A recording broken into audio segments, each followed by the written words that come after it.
Écoutez, en tout cas, bienvenue à vous tous pour lancer ce joli mois de mai. C'est pour moi un honneur de venir quand un bref de région, puisque mon nom c'est Brun, vient vous annoncer de beaux événements sur ce territoire. C'est en tout cas une belle satisfaction.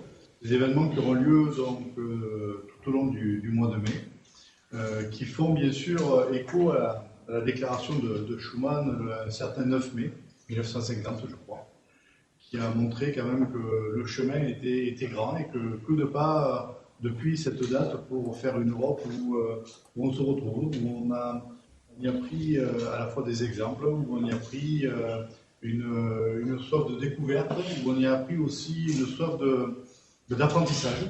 Il y a encore quelques mois avec à la Maison de l'Europe, avec Monsieur le Directeur et Monsieur le Président, nous étions à présenter Erasmus avec un certain nombre de jeunes qui étaient présents, qui ont pu s'épanouir en découvrant d'autres méthodes sur d'autres territoires. Et en tout cas, c'est toujours une fierté de voir que cette Europe, elle avance. Elle avance à travers de nombreuses actions. Et ces actions, elles sont présentes sur ce territoire, comme je tiens à remercier d'ailleurs ma collègue conseillère départementale et bien sûr tous les représentants des territoires, puisque l'Europe, c'est aussi l'Europe des territoires qui reprend. Donc sans plus tarder, je laisse la parole, je crois, à ma collègue du conseil départemental avant de la laisser au directeur de la Maison de l'Europe. Merci à vous tous.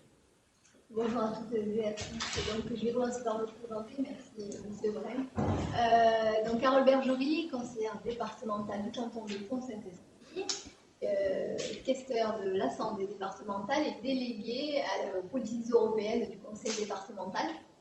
Nous ma présence ici et je vous remercie de l'invitation. Donc, puisque l'objectif est de mettre en lumière en cette année 2022 l'importance de la jeunesse européenne pour construire, comme vous l'avez dit, un avenir meilleur, plus écologique, plus inclusif et plus numérique aussi. Alors, au quotidien, le département soutient les politiques européennes. Il participe notamment au bon usage des programmes sur le territoire. C'est le soutien aussi aux populations les plus précaires, les plus fragiles, avec le Fonds social européen. Il s'organise aussi pour le développement touristique écologique, avec notamment un nombre de voies vertes importants et des mobilités douces en général qui sont en train de se construire ça et là sur tout le territoire du département. Et puis aussi, puisque la jeunesse, c'est aussi laisser la place à toute la jeunesse, c'est la mise en place cette année d'un conseil départemental des jeunes, donc pour proposer justement à ces jeunes des instances de réflexion pour un futur, comme on l'a dit, plus solidaire et plus innovant. Donc, on apporte aussi, bien sûr, le soutien à la Maison de l'Europe.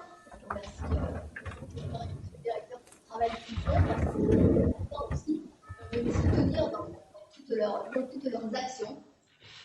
Et puis, comment ne pas parler donc, de la télé d'actualité, donc même si la politique, la géographie plutôt et la politique, voilà, dans ce qui concerne l'Europe, on fait le distinguo, mais c'est aussi à apporter une aide financière que le département a fait donc, dans une séance particulière au mois de février pour le soutien bien sûr à l'Ukraine. Voilà, donc jusqu'à présent l'objectif qui était de préserver la paix avec la création de la CECA, de la CE et puis de l'Union européenne, jusque-là a été confirmée, donc gageons qu'elle perdure, bien sûr, et puis, bien sûr, avec tout ce mois de mai qui est consacré à la jeunesse européenne, parce que l'avenir est dans leurs mains aussi. Donc, écoutez, voilà, faites du beau travail, c'est ça, j'en suis persuadée, avec eux. Merci. Donc, je suis Charles Tendrossi, je suis le président de la Maison de l'Europe. Donc, tout a été presque dit, donc je ne vais pas vous rappeler beaucoup de choses, simplement rappeler que la Maison de l'Europe est une association qui maintenant existe depuis 1966, que notre zone d'influence s'étend. Donc, on était la Maison de l'Europe de Nîmes, puis de Nîmes, puis maintenant du Gard, puis du Gard et de la Lozère, et puis maintenant, on nous demande d'intervenir encore en Aveyron, voire même sur Avignon. Donc, on est un peu... on a beaucoup de travail. Aujourd'hui, le mois de mai, c'est le mois de l'Europe. Je rappelle simplement, pour qu'il n'y ait pas de confusion, il va y avoir, donc, il y a le 8 mai et le 9 mai. Alors, le 8 mai en France, c'est la fête de la victoire. Et le 9 mai, c'est le discours de Robert Schuman. Attention, le 9 mai est la fête de la victoire pour les pays de l'Est. Donc je rappelle, pour qu'il n'y ait pas de confusion dans les compréhensions, parce que ça peut poser des problèmes de compréhension. Pour le reste, merci. Moi, je ne peux que remercier tous les partenaires avec lesquels nous travaillons depuis déjà quelques années et de plus en plus, et pour lesquels nous souhaitons augmenter notre coopération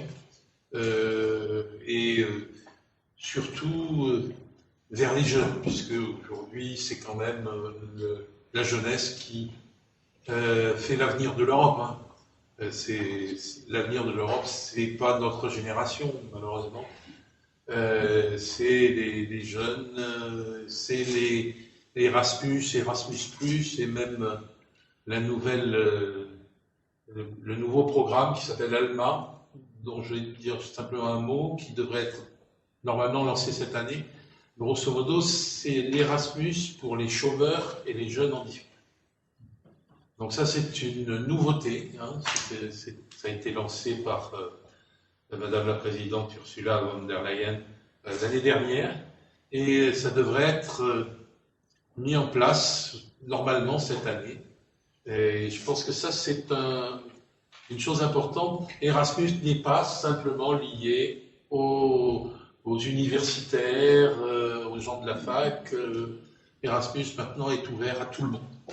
Voilà, je passe la parole à Michael, qui est l'homme qui travaille le plus. Pas du tout. Sans équipe, ça ne serait pas possible. Donc, merci beaucoup à M. Brun et merci beaucoup à Mme Bergerie pour votre soutien, votre partenariat. Parce que sans vous, notre impact sera beaucoup moins important. Merci à tous les partenaires qui sont là, le Centre social Rive, l'association franco-allemande de Sommières. C'est hybride, donc il y a aussi des partenaires qui sont en visio. Le département du Gard et Grand. Donc nous avons des partenaires à l'Est qui sont présents, Bagnols-sur-Cèze, Uzès. Donc l'objectif, c'était vraiment de faire une conférence de presse collective. La Maison de l'Europe conduit quelques actions pendant ce mois, mais il y a aussi beaucoup d'autres acteurs qui font des actions, et donc l'idée, c'était justement pendant 1 heure de dérouler un peu de programmation pour que les journalistes qui vont, j'espère, refaire des articles peuvent aussi rencontrer des acteurs et les interviewer, etc. 2 mots, je voulais reprendre ce que M. Brun et M. Rossi ont dit. Le 9 mai, cette année prend une signification toute particulière, parce que c'est la journée de la paix, je dirais presque. Jean-Antoine l'a rappelé, le 8 mai 1950, tout le monde se rappelle. Parce que et en tant qu'Allemand, je suis toujours étonné que le 8 mai en France, c'est un jour férié. On rappelle 70 ans plus tard que l'Europe est née sur ça. Donc imaginons justement 1950, le 8 mai, en fait, que les Allemands sont partis, et le lendemain, votre ministre des Affaires étrangères, Robert Schuman, dit « Je propose une collaboration avec les Allemands ». Il a dit ça, avec les Allemands, mais ouvert aux autres pays. Donc c'était révolutionnaire, et je suis heureux qu'encore aujourd'hui, en fait, cette journée, le 9 mai, la journée de l'Europe, le dispositif Le Joli Mois de l'Europe existe depuis des années. Toutes les régions en France se sont inscrites dans ce dispositif. Début de cette année, le ministère des Affaires étrangères réfléchit, est-ce qu'on peut garder le nom Joli Mois de l'Europe avec tout ce qui se passe actuellement en Europe. Donc ils ont réfléchi, est-ce qu'il ne faudrait pas changer le nom de ce dispositif Joli Mois de l'Europe? Et finalement, au mois de mars, ils se sont dit non, on va garder exprès ce nom Joli Mois de l'Europe pour montrer que l'Europe est jolie. L'Union européenne est jolie. Dans l'Union européenne, nous n'avons plus eu de conflits guerriers. Et donc, justement, pour montrer, à l'inverse, ce qui se passe à l'Est de l'Europe, que le projet de l'Union européenne est un projet de paix. Alors, la programmation, nous avons plusieurs partenaires qui sont en ligne. L'idée, c'est vraiment de dérouler rapidement le programme de tout le mois de l'Europe, que chacun puisse prendre la parole, maximum 3 minutes. Vous voyez le programme qui est ici, donc on démarre à vrai dire aujourd'hui avec cette conférence de presse. Jeudi, ça continue à Vauvert, et puis j'ai vu que M. Ferrière de Communauté de communes du Pays d'Uzès est en ligne. Il nous a fait signe qu'il devrait partir à 11h30. Donc je dirais on va inverser un tout petit peu, on va pas commencer par Vauvert le 5, mais on va tout de suite passer à Uzès le 7 mai.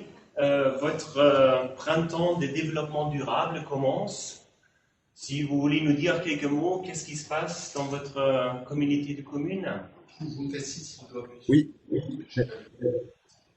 merci beaucoup, monsieur le directeur. Bonjour à toutes et tous. Je salue les élus du département, de la région, le président de la Maison de l'Europe et tous les partenaires présents. D'abord, je voudrais, si vous me le permettez, excuser Fabrice Verdier, qui est le président de la communauté de communes et qui n'a pas pu être présent aujourd'hui. L'excuser ainsi que les élus de la communauté de communes qui portent les sujets du développement durable et aussi des liens avec l'accompagnement européen, puisque c'est aujourd'hui ce qui nous réunit. Effectivement, on est très heureux de pouvoir être accueillis à la fois aujourd'hui dans ce moment de communication, parce que ça nous permet de mettre en valeur les actions qu'on porte au niveau du territoire, et aussi de dire qu'on le fait dans une perspective qui va du local au global, donc de nos problématiques très territoriales jusqu'au partenariat avec l'Europe et avec ceux qui la défendent. Le printemps du développement durable en Pays d'Uzès, c'est un ensemble d'initiatives qui sont menées par toutes nos directions de manière transversale et partenariale, puisqu'on y intègre tout un tas de partenaires associatifs, institutionnels. Ça va d'avril à juin. Et pour ce joli mois de l'Europe, ce joli mois de mai, on a la chance d'accueillir donc la Maison de l'Europe à l'occasion de 2 événements. Le premier, le 7 mai, celui que vous évoquiez, monsieur le directeur, à Belvezé, qui est une commune dans le nord du territoire, pour, à la suite d'une représentation et d'un spectacle qui tourne autour des questions d'agriculture et d'alimentation, un moment d'échange et de débat au bar L'Arbousier à Belvezé, autour de l'agriculture et du développement durable, notamment en lien avec donc le pacte vert que porte l'Union européenne et les objectifs de développement durable et de circuits courts en matière alimentaire. Donc ça, c'est un des temps forts sur lequel on a le plaisir de vous accueillir.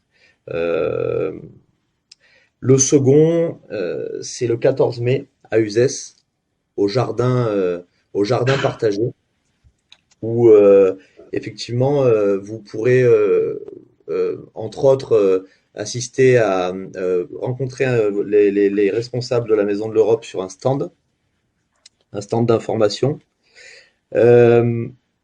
Cette journée du 14 mai est un peu au centre de notre programmation parce qu'elle regroupe de nombreuses initiatives et des ateliers, une grénothèque, un conte qui sera lu sur place toute la journée et sera ponctué d'événements auxquels les habitants et tous le Gardois sont invités à participer. Donc j'essaie d'être le plus court possible pour pas alourdir la séquence, mais voilà, principalement les moments que nous allons partager sur le lien qu'on fait entre nos politiques territoriales et l'accompagnement de l'Europe et les objectifs européens, voilà. Et puis, si vous voulez plus d'informations sur notre printemps du développement durable, vous n'avez qu'à vous rendre sur la page Facebook du Pays d'Uzès, communauté de communes, ou sur notre site internet. On vous accueille avec plaisir. Et encore merci à vous. Merci beaucoup, Monsieur Ferrière. Justement, nous étions très sensibles à cette programmation autour du développement durable parce que le Parlement européen a approuvé la directive de la ferme à la fourchette, justement pour encourager les citoyens de manger localement, d'éviter les gaspillages. Donc, nous sommes heureux de participer à cet événement à Uzès les 7 et les 14. On va revenir peut-être 3 jours en arrière. Jeudi 5, Jeudi 5, c'est tout proche d'ici, c'est à Vauvert. Et je suis très heureux que le Centre social Rive est représenté, donc avec Eric Richebas, le directeur, et Laurie Lauriac. On travaille aussi beaucoup ensemble, on accueille des volontaires européens.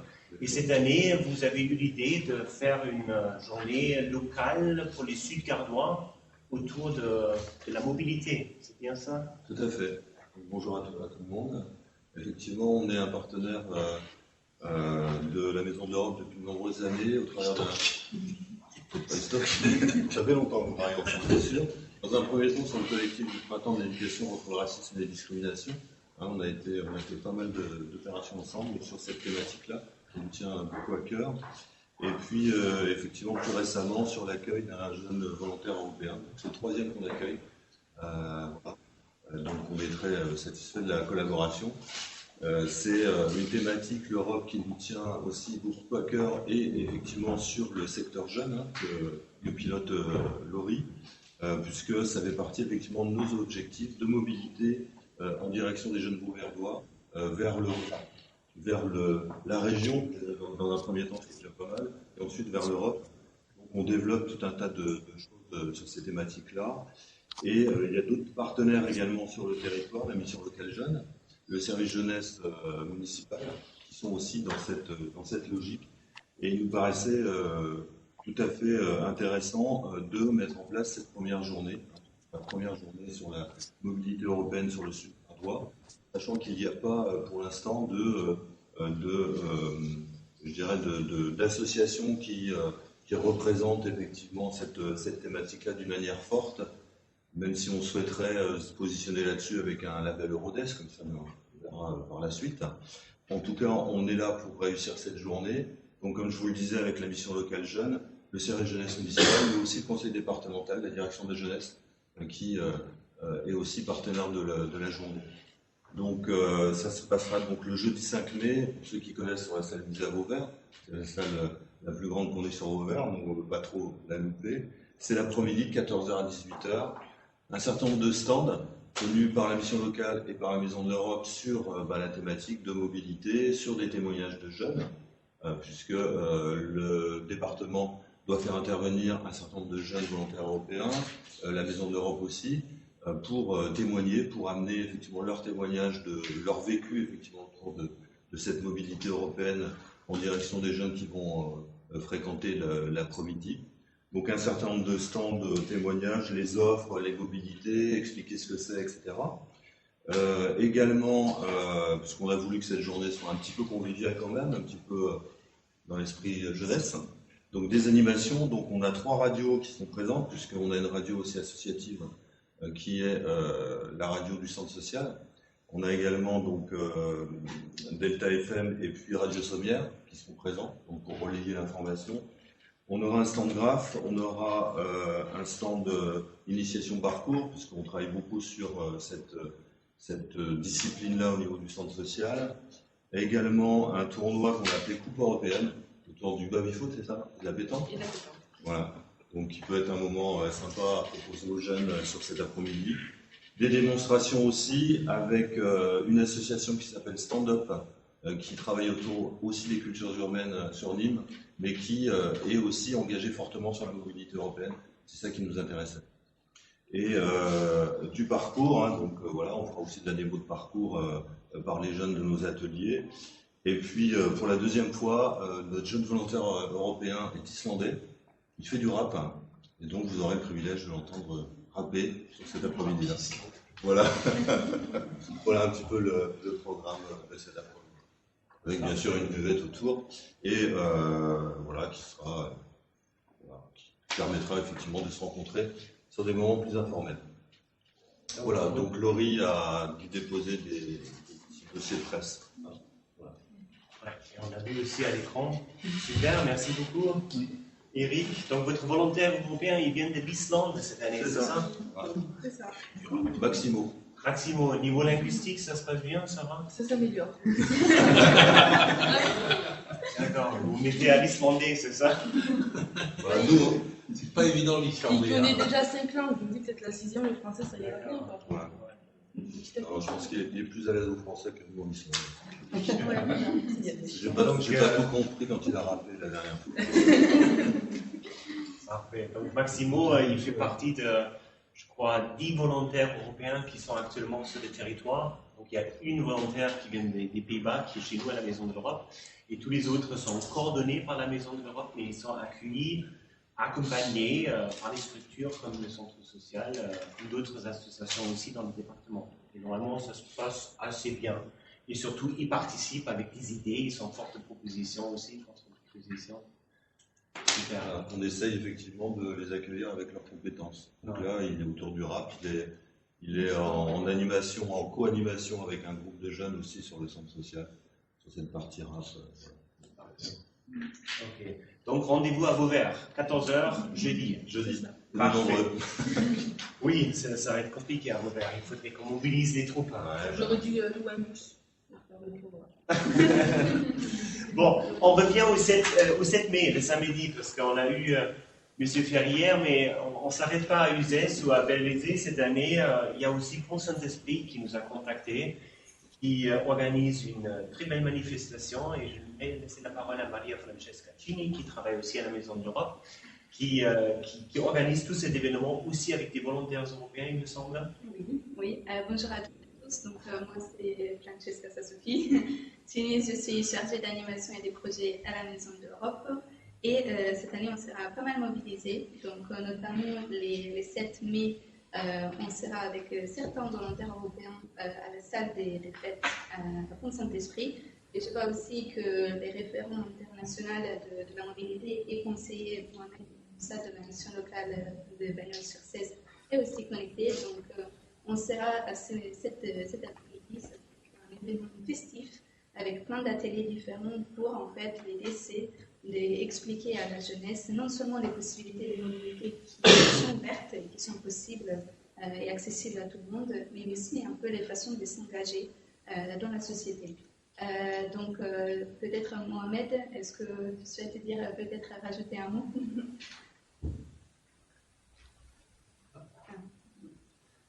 Bonjour à tous, je ne sais pas si vous m'entendez ou pas. Oui. Oui, très bien. Donc, Monsieur Ben Moussa Mohamed, donc conseiller à la mission locale Gare Audanien Usage, dont le siège est situé à Bagnols-sur-Cèze, et référent sur la mobilité européenne. Effectivement, sur cette journée du 7 mai, donc on a été invité par la municipalité de Pont-Saint-Esprit. Donc, nous, l'aventure avec la Maison de l'Europe a commencé en 2019. Suite à une rencontre avec ma direction et Michel. Et suite à ça, il y a eu des projets qui ont été mis en place, notamment avec des séjours. Un premier séjour qui a commencé en République tchèque, sur la ville de Prague, où on a fait partir une dizaine de jeunes.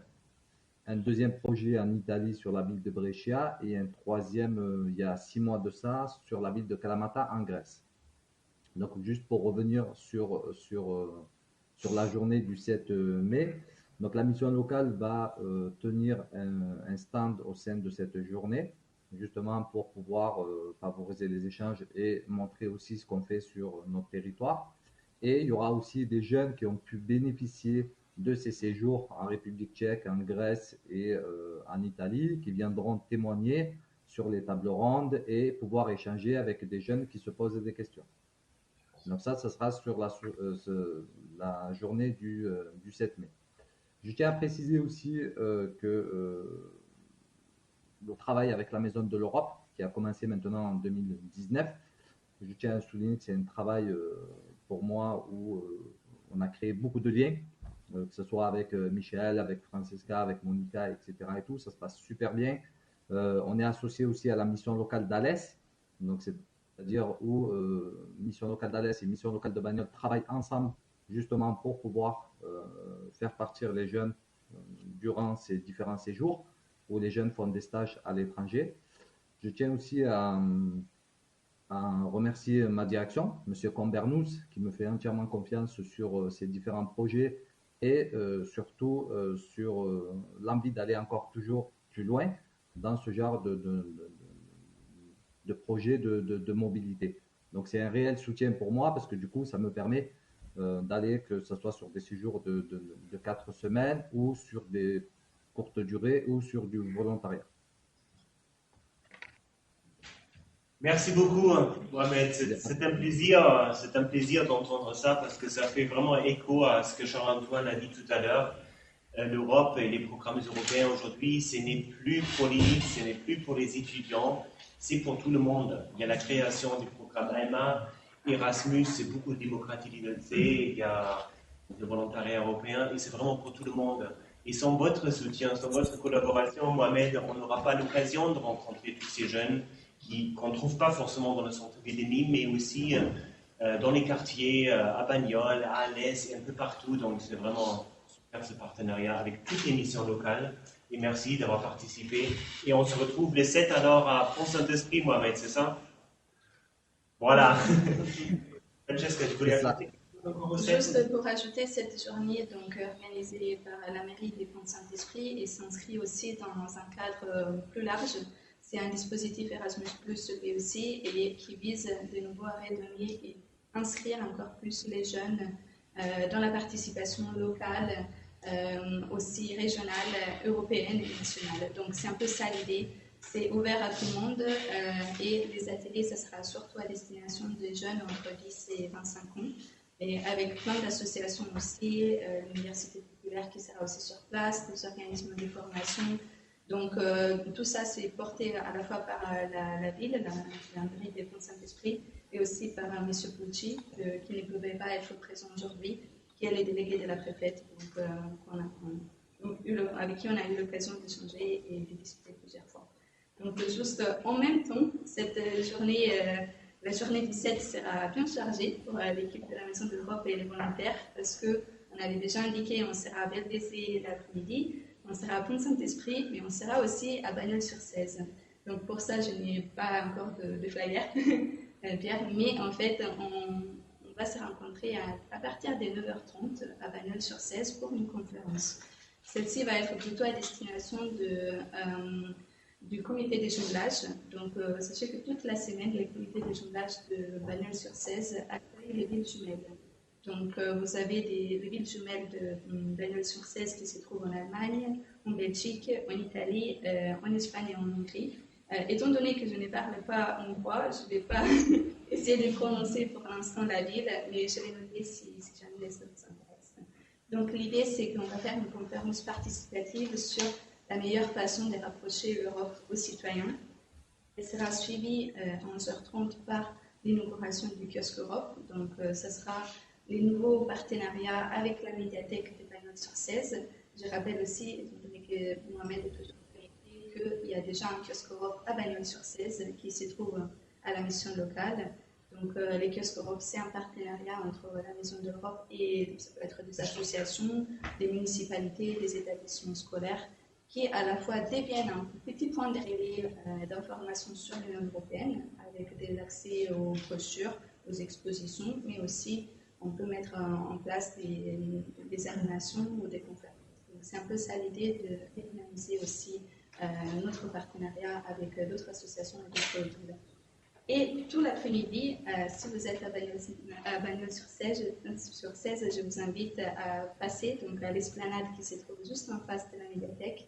Il y aura d'autres volontaires européens qui feront des animations avec des bâches, avec des jeux de loi pour découvrir un peu l'Europe de façon plus. Donc, 3 événements sur la même journée dans tous les départements du Gard.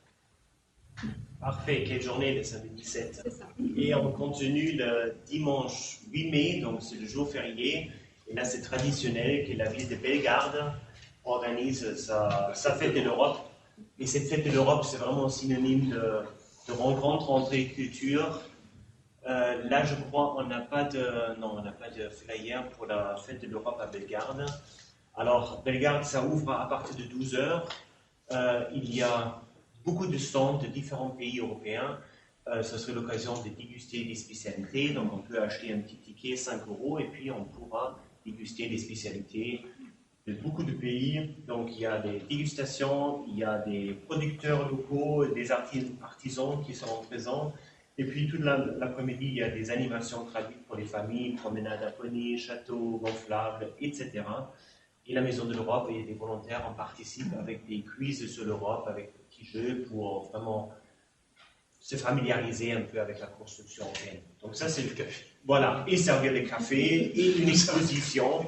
Voilà, et c'est tout l'après-midi à partir de 12h à Bellegarde. Et cette année, cette fête sera placée sous les couleurs de l'Allemagne. Voilà, parce que tous les ans, il y a une année, il y a un pays d'honneur, donc cette année, ça serait l'Allemagne. Et ça permet peut-être aussi de rappeler que l'année prochaine, on signera les 60 ans du traité de l'Élysée. Donc ce partenariat franco-allemand, l'OFAGE, sera beaucoup, j'espère, dans les médias l'année prochaine. Ça serait les 60 ans de ce traité. Voilà, donc ça c'est Bellegarde, le 8 mai, l'après-midi. Et puis, le 9 mai, grâce à cette journée, il y a tout ce joli mois de l'Europe. Le 9 mai, il y a le lycée Paul Langevin à Beaucaire qui organise un projet tout particulier. Et je vois que, monsieur le proviseur, vous êtes connecté. Monsieur Boujadi, est-ce que vous nous entendez? Je vous entends parfaitement, je vous remercie. Bonjour. Alors, qu'est-ce que vous organisez à l'occasion de la Journée de l'Europe le 9 mai avec votre lycée professionnel? Alors, tout d'abord, un petit mot pour expliquer le cadre. Nous sommes ce que l'on appelle une école ambassadrice auprès du Parlement européen. Donc, nous le sommes depuis la première vague qui a eu lieu en 2016-2017 où, après une année d'expérimentation auprès de 6 pays, l'Union européenne souhaitait rapprocher ce que l'on appelle les élèves, les jeunes et les familles les plus éloignées des institutions de l'Europe. Et nous avons intégré ce programme en 2017 avec le soutien notamment de la Maison de l'Europe. Nous avions ouvert à cette époque-là donc un premier kiosque Europe au sein de l'établissement qui fonctionne très bien. Et l'idée, c'était d'enclencher une dynamique d'éducation à la citoyenneté européenne dans les établissements scolaires. La France a fait le choix particulier de proposer ce programme uniquement à des lycées professionnels. Donc, nous sommes maintenant à une petite centaine de lycées professionnels en France qui avons rejoint ce réseau. Et dans le cadre de notre label École ambassadrice auprès du Parlement européen, chaque année, nous organisons avec le Conseil de la vie lycéenne une manifestation, une cérémonie à l'échelle de l'établissement pour promouvoir un petit peu la citoyenneté européenne, promouvoir les institutions et rappeler aussi aux uns et aux autres que l'établissement, d'une manière très particulière, mais l'éducation nationale, d'une manière un peu plus générale, fait partie des très grands bénéficiaires des programmes européens à travers le programme Erasmus+.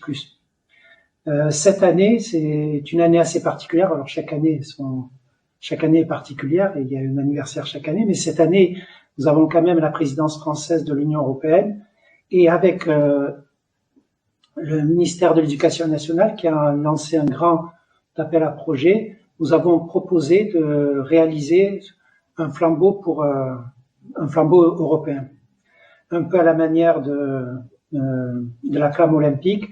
L'idée, c'est que ce flambeau, au gré des changements de présidence de l'Union européenne, changerait de pays et nous le transmettrions d'école en école tous les 6 mois, à chaque fois que la présidence change.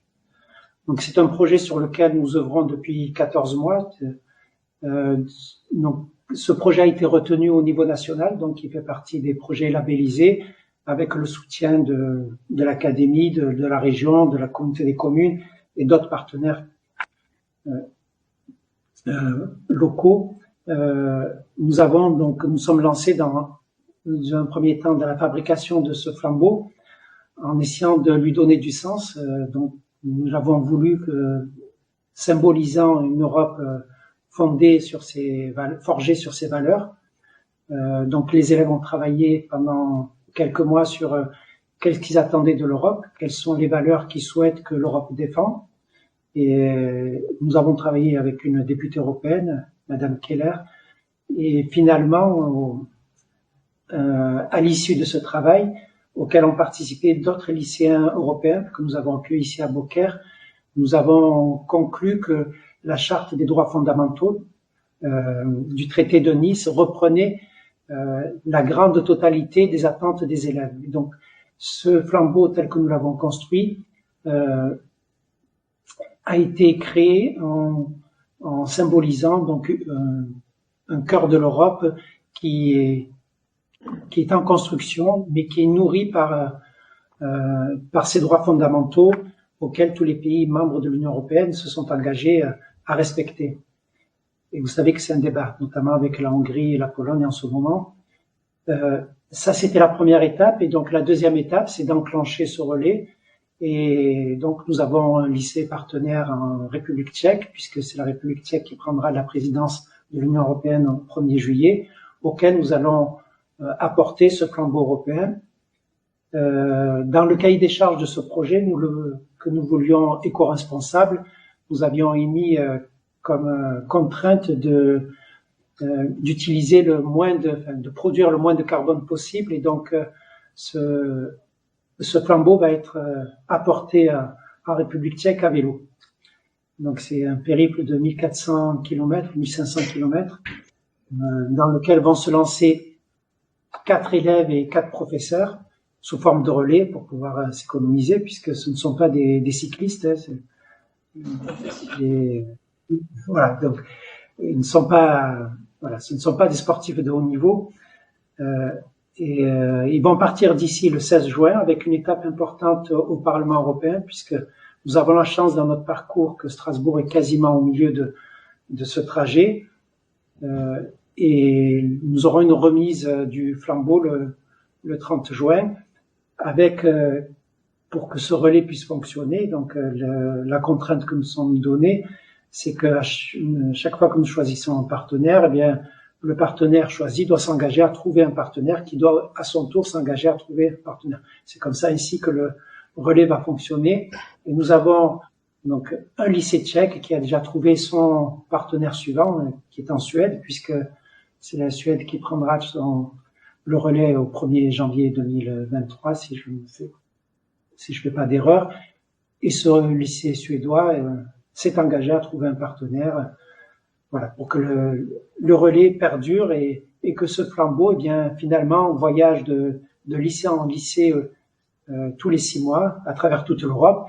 Et si ça fonctionne bien, dans 13 ans et demi, lorsque nous aurons à nouveau la présidence française, eh bien, nous verrons revenir ce flambeau en ayant séjourné 6 mois dans chaque lycée, dans des lycées de chaque pays européen. Voilà pour le projet. Donc, le projet sera présenté à la presse le 9 mai et le début du relais sera pour le 16 juin. Quel est le projet, monsieur le proviseur? Donc, grâce à vous, on quitte aussi les frontières du Gard et de la Lozère pour aller jusqu'en République tchèque. Formidable.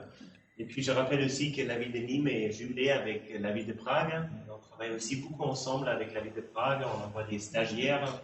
Justement, Mohamed l'a évoqué tout à l'heure. Il y a des jeunes de Bagnols et d'Alès qui sont partis à Prague pour des stages Erasmus. Quel beau projet. Merci beaucoup, messieurs le proviseur. On se verra le 9 mai à Beaucaire alors. Le 9 mai aussi, c'est un événement qui est récent, qui date de 2 ans, et c'est la Commission européenne elle-même qui a lancé ça pendant la pandémie. La Commission européenne s'est demandé pendant la pandémie qu'est-ce qu'on peut faire pour rapprocher l'Europe des citoyens. Et finalement, il y a la journée MEE. En anglais, ça veut dire Music Europe Day, qui est née. C'est une journée qui se passe uniquement en ligne et qui a vocation que les artistes, les jeunes artistes de chaque pays se produisent, sont filmés dans un lieu emblématique de leur pays pour faire un concert. Et donc le 9 mai 2022, à partir de 19h, c'est sur Facebook de la Commission européenne. Il y a de nombreuses chaînes aussi qui le partagent. Sur le Facebook de la Maison de l'Europe aussi, on pourra suivre ce concert. C'est entre 19h et 21h. On aura l'occasion de voir 15 jeunes musiciens européens. Il y a des Lituaniens, des Polonais, des Italiens, des Allemands qui vont se produire.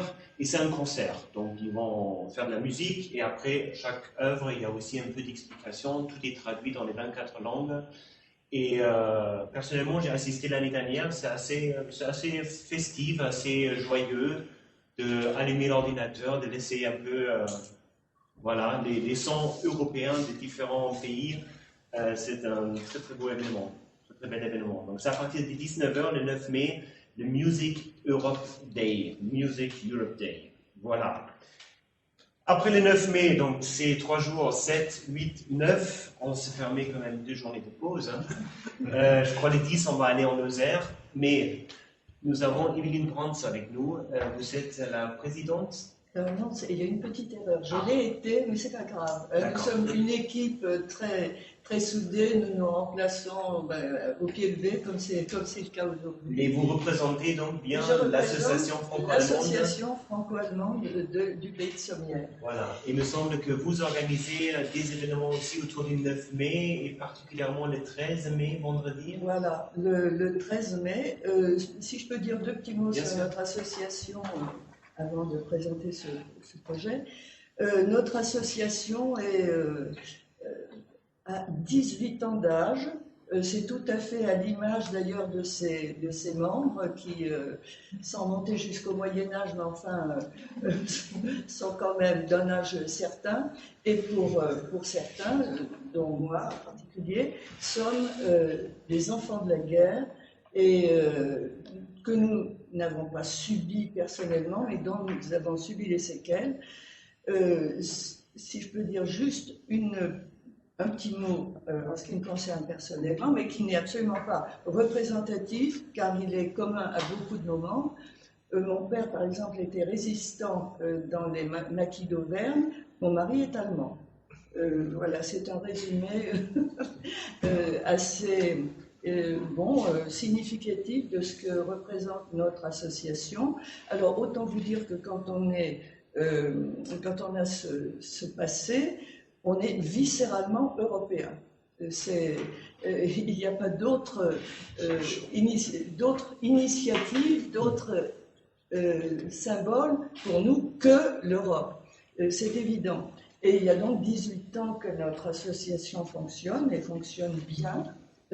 À Sommières et dans les environs, d'ailleurs à plusieurs reprises, et même de plus en plus souvent en coopération avec la Maison de l'Europe et le mouvement européen. Et nous avons malheureusement un constat dont nous parlions tout à l'heure avec monsieur aussi, c'est de constater justement que les jeunes générations, peut-être déjà celles de nos enfants, mais peut-être plus encore celles de nos petits-enfants, n'ont plus les mêmes perspectives européennes que celles que nous avons pu, et pour cause, avoir. Et donc, moi, je suis ravie d'entendre tout ce que j'entends ici et qui pointe vraiment l'avenir de l'Europe et donne vraiment de l'espoir par rapport au futur. Parce que, on ne va pas dire le désintérêt, mais enfin presque, que nous constatons, peut être vraiment combattu d'une façon très ludique, très intéressante, très instructive, justement par toutes les initiatives que nous avons vues. Et donc, en ce qui nous concerne, là, pour revenir à l'actualité, nous avons prévu le 13 mai, au lycée, tout nouveau lycée de Sommières, Lucie Aubrac, tout un symbole, bien sûr, et là aussi sans doute une des pierres de la future Europe, une rencontre avec des élèves et leurs professeurs. Alors des élèves, comme il s'agit d'un lycée nouvellement ouvert, il n'y a que des élèves de seconde, mais enfin bon, ça représente quand même déjà un certain nombre. Et en coopération avec la Maison de l'Europe ici présente et Radio Sommières, bien sûr, qui est tout à fait partie prenante, nous organisons cette matinée entre 10h30 et 12h30 au sein du lycée Lucie Aubrac, qui va se décomposer en 2 séquences. Une première donc de 10h30 à 11h30 avec présentation par Michael de l'Europe, de l'histoire de l'Europe, et puis bon, qui laissera aussi le champ libre au débat, aux questions, réponses qui ne manqueront pas certainement d'intervenir. Et puis donc, dans un deuxième temps, de 11h30 à 12h30, ce sera plus spécialement dédié aux élèves germanistes, car il y en a encore quelques-uns, l'allemand étant un petit peu en perte de vitesse, et donc où là seront évoquées plus spécifiquement les questions l'avenir franco-allemand. Alors, ça sera précédé par l'exposition d'un stand européen, donc avec présentation, bien sûr, des activités, avec beaucoup de, je suppose, flyers, etc.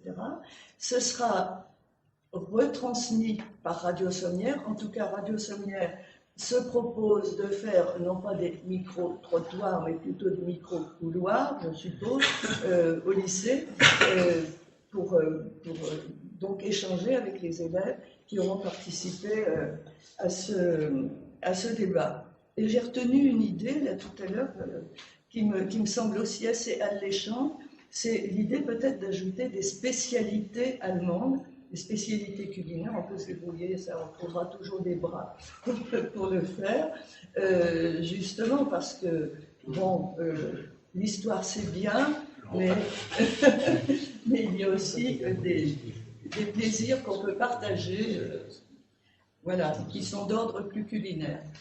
C'est formidable. Je pense, grâce à des activités comme les vôtres, mais aussi à Beaucaire ou lycée Paul Langevin, peut-être les élèves finiront par savoir qu'est-ce que c'est le 9 mai. Parce que le constat, souvent, c'est quand on intervient au milieu scolaire, qu'est-ce que c'est le 9 mai? Grande point d'interrogation. À la limite, encore le 8, on sait que c'est un jour férié, mais le 9, alors, c'est compliqué. Oui, alors juste petit détail que j'avais oublié, qui a peut-être aussi son importance, pour préparer les élèves, pour que les professeurs de langue, professeurs d'allemand, professeurs d'italien et d'espagnol, plus professeurs d'histoire, qui participent bien sûr à cette matinée, notre association a préparé un quiz sur l'Europe, donc qui va permettre aux professeurs déjà de débroussailler un petit peu l'idée. Parfait, merci. Merci beaucoup, Madame Brans. Donc, le 13 mai, à Sommières, au lycée Aubrac. Le 14 mai, donc c'est samedi, il y a le Centre d'art contemporain de Nîmes qui organise quelque chose. Francesca, qu'est-ce que c'est? Les Centres d'art contemporain de Nîmes organisent une visite Babel. Donc c'est le 14 mai et le soir. Cette journée, c'est la nuit européenne des musées.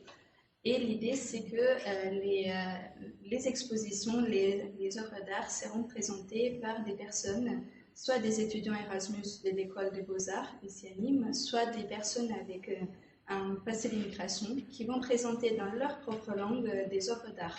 Donc l'idée, c'est de découvrir à la fois de nouvelles œuvres d'art qu'on ne connaissait pas avant, mais aussi de les entendre avec des différents accents et des différentes langues.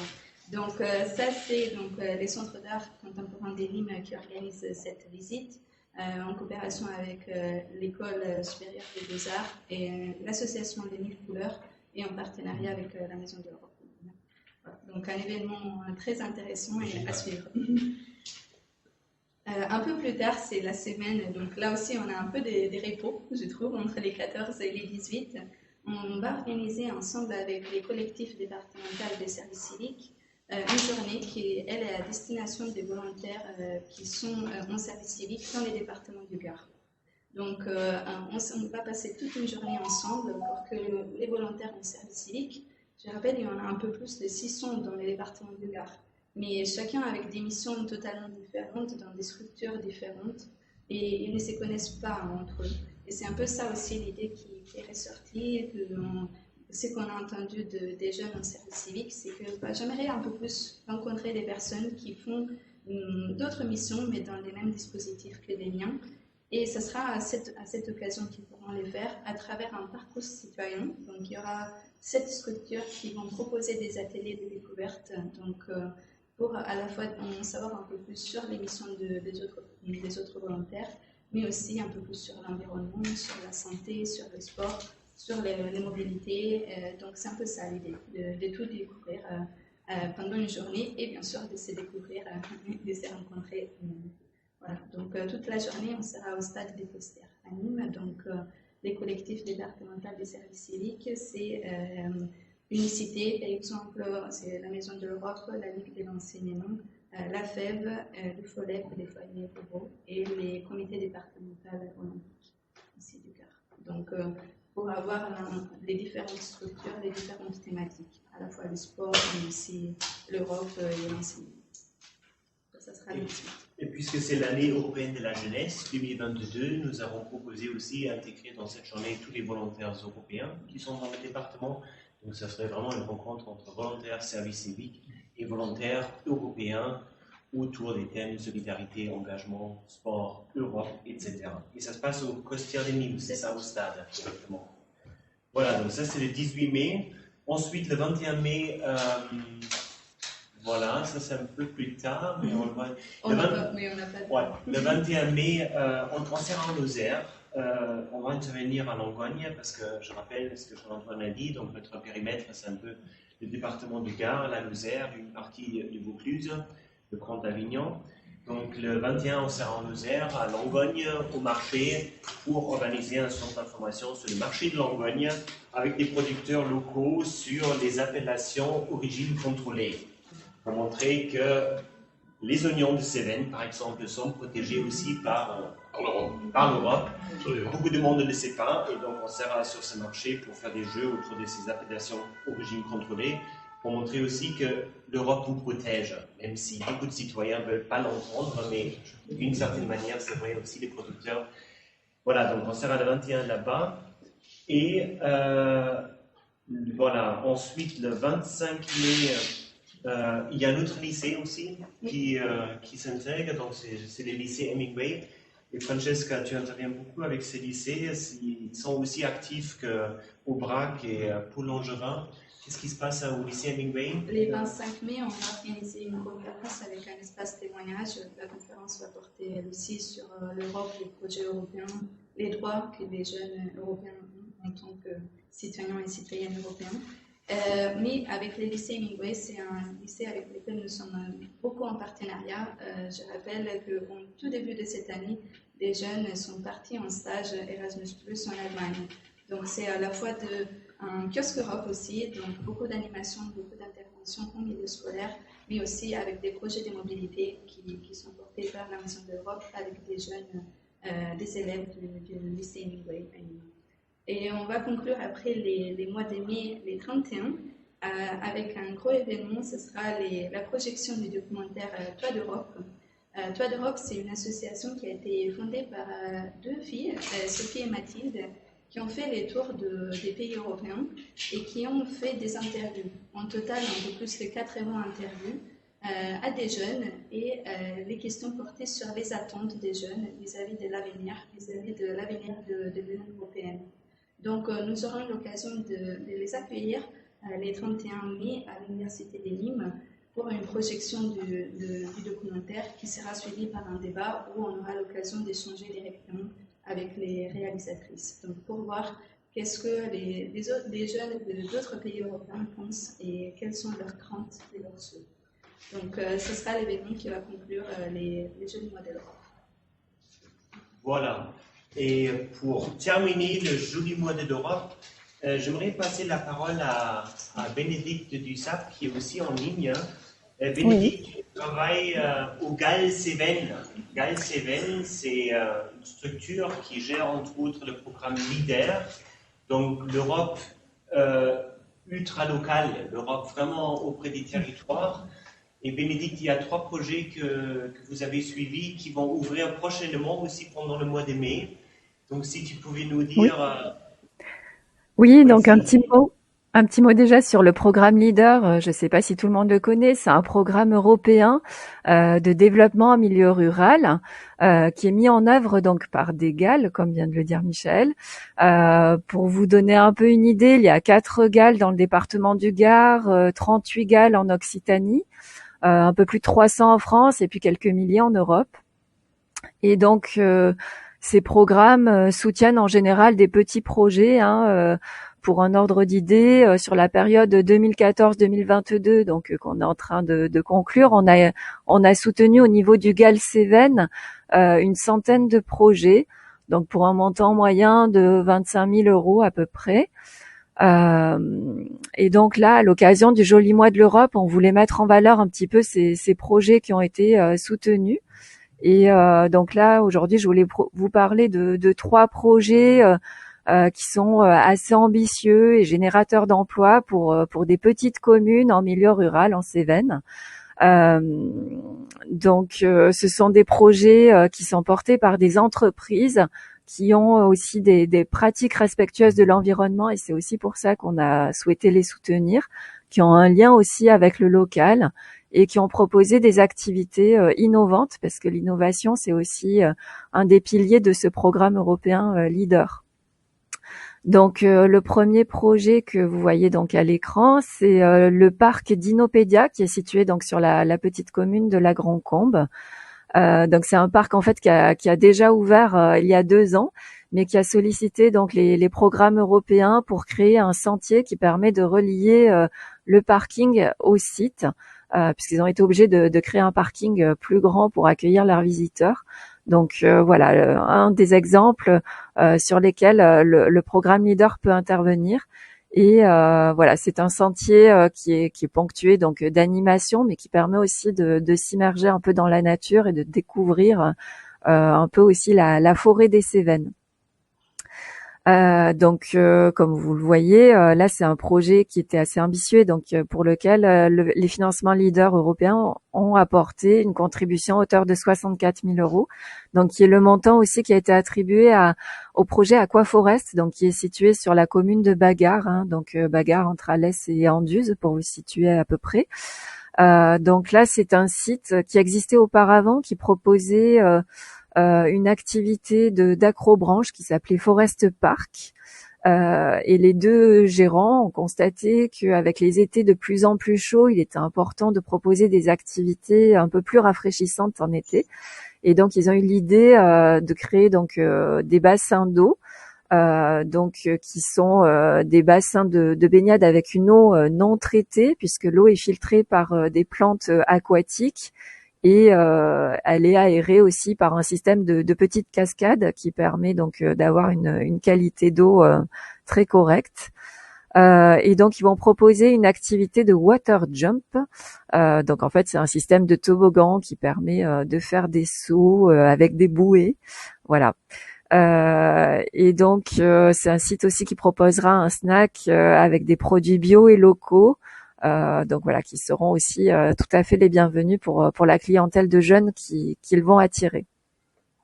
Et le 3e projet d'importance, toujours dans le cadre du développement du tourisme et des loisirs en Cévennes, c'est un projet qui est porté par la Bambouserie de Pras-France. Alors c'est un site qui est très connu et qui existe depuis de nombreuses années, mais cette fois-ci, donc ils ont sollicité les financements européens pour créer une aire de jeu multigénérationnelle.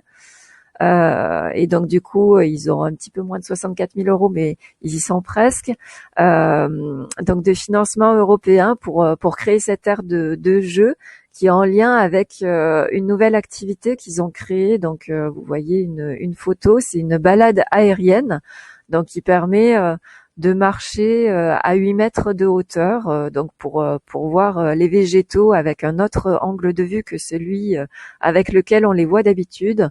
Et voilà, ça a été une occasion aussi de souligner que c'est un site très engagé avec de nombreux partenaires et du coup de nombreux labels. Ils ont donc le label Esprit Parc, donc en lien avec le Parc national des Cévennes depuis peu de temps. Ils sont aussi Tourisme Handicap, ils sont aussi Refuge LPO. Voilà, ils ont vraiment des pratiques respectueuses de l'environnement et c'était quelque chose qu'il était important de souligner dans le cadre des aides qu'ils ont sollicitées. Voilà pour cet exemple. Et donc pour vous dire aussi que dans le cadre du Joli Mois de l'Europe, l'ensemble des GAL du département du Gard, en tout cas, on souhaite communiquer sur ces projets on avait mis en place cette petite charte graphique là qui nous permet de présenter différents projets pour les mettre en valeur et pour montrer aux gens qui les fréquentent comment l'Europe intervient dans leur quotidien, dans leurs loisirs, dans le tourisme, mais on intervient aussi sur des projets qui sont liés aux services en milieu rural. Voilà, ça peut être aussi des projets en lien avec l'agriculture ou la forêt. Il y a différentes thématiques en fait qui peuvent être concernées par ces programmes leaders. Voilà. C'est formidable, Bénédicte. Merci beaucoup. Ça donne plein d'idées pour occuper les enfants aussi d'une manière intelligente. Donc c'est super, vraiment ce que vous faites. Et ça montre aussi que l'Europe est présente au territoire, comme tu l'as dit. Voilà, donc rendez-vous sur les différents sites grâce au Fonds Leader, grâce à votre travail. Voilà, il est 12h, nous avons vraiment respecté les horaires, c'est assez étonnant, vu le nombre d'intervenants. Je voulais juste rappeler, donc, ce n'est pas le joli mois de l'Europe de la Maison de l'Europe, loin de là, on fait quelques actions, c'est le joli mois de l'Europe de tous les acteurs. Et peut-être, Pierre, si tu pourrais revenir juste sur le deuxième ou troisième slide, je crois. Donc c'est la région Occitanie qui organise une plateforme, qui a mis en ligne une plateforme où vous pouvez retrouver tous les événements, voilà, ici, où vous pouvez retrouver tous les événements qui se passent dans la région, près de votre commune, à condition que les acteurs, les associations ont inscrit leur événement. Donc si on va sur Nîmes, on verra plein d'événements, c'est essentiellement la Maison d'Europe qui a saisi, mais aussi quelques lycées. Après, on a les événements aussi à Sommières, à Alès, etc. Donc c'est vraiment le dispositif de la région, le joli mois de l'Europe. Et puis si vous inscrivez votre événement, d'ailleurs il n'est pas trop tard, vous recevez automatiquement de la région un petit lot, voilà, des sacs qui sont là sur la table. Voilà, donc vraiment merci à la région de donner la voix et l'image aussi à l'Europe, c'est formidable. Et merci à tous les partenaires que nous avons pu mobiliser, inviter en ligne et en présentiel, Evelyne de Sommières et puis Eric et Laurie de Beauvert. On se reverra très très bientôt pour les actions. Et Jean-Antoine? Écoutez, moi je conclus d'abord en disant que c'est extrêmement rassurant et je suis un peu d'accord avec Madame Brandt en disant c'est voir ce foisonnement est quand même assez positif. Donc je vous remercie tous d'avoir participé à cette conférence de presse. Je remercie évidemment Monsieur Pierre Toniel et toute son équipe pour l'organisation impeccable. Donc